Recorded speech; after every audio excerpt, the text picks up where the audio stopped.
The geometric quest for abstract jewelry goodies. Please don't get discouraged because of strange geometry things. It is an invitation, and so is manual modeling, and even wondering if 3D is something that you actually care for. It is all supposed to be just a beginning, and you are to demand a certain infinity to all of your artistic adventures, as they are the best artistic adventures. Blender's geometry nodes are good to learn, but they are just a tool. It is a geometry modifier that you yourself program. It is one of many things. Hey, schools are not working, and standardized education will eventually be perceived as something like fraud. You need to get your armor on, and you need to stand up for your own education, your own knowledge, and your own pursuit of excellence. Learning an open source program is a good investment. Even better if it is your first time learning about 3D modeling in general. You can make a pencil case, a superhero belt, a wallet. You can create animation or abstract jewelry and then sell some of those things. Maybe a lot of them. But either way, expanding your talents in any way will always give you new ideas, and it will make you even stronger. Geometry nodes are kind of new, and they are definitely new in the world of Blender. They are odd, very odd, because they are in fact a kind of a puzzle. Allow me to explain.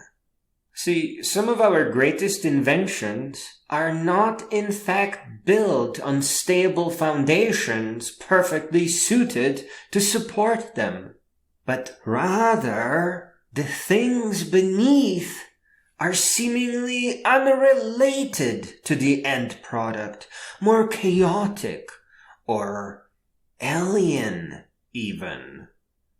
Your favorite story, your most treasured paper book, stands upon a tree that was once likely over 100 years old. Nuclear power is not actually nuclear. They're just using radioactive materials to boil water so that they can spin up a turbine. Exactly like the old trains from cowboy movies. You are made of star stuff, as Mr. Sagan was fond of saying. The universe was all gas until first-generation stars started exploding.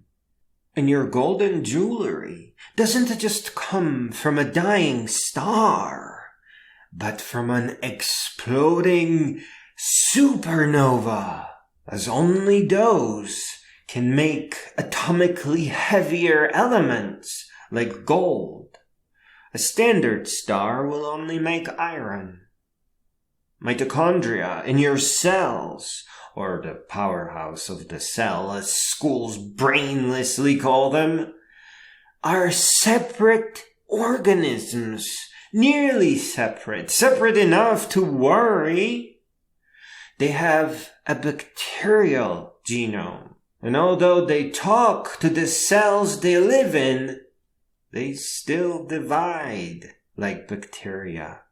Yikes. Likewise, programming 3D things is not exactly about what you are specifically creating, but about concepts in 3D geometry and their implementation in Blender first. At first, you just learn from tutorials, Just repeat the things that you are watching on the screen and use them to go where you want to be. And later, that knowledge will all come together to make even more sense. But when you are making abstract jewelry, nothing there will ever be about jewelry specifically. That world is purely about mathematics, geometry, and its implementation in Blender. The jewelry world above it starts with taking what you can get out of the geometry world beneath, and then improving it and expanding it and making it your own to create a ring, pendant, or earring that is impossible for a human hand to make. It is just unfair to ask a human to do it. Abstract geometry, in every sense, is not of this world. In some cases, it can be said that it is an emergent phenomenon, born of human curiosity, the world of 3D geometry, and plenty of happy little accidents. Getting started with abstract jewelry is fun and easy. Just remember that this is a quest into the odd world of 3D geometry that has its own rules. May you set off on countless adventures into the strange worlds of art, for those who wander are never lost.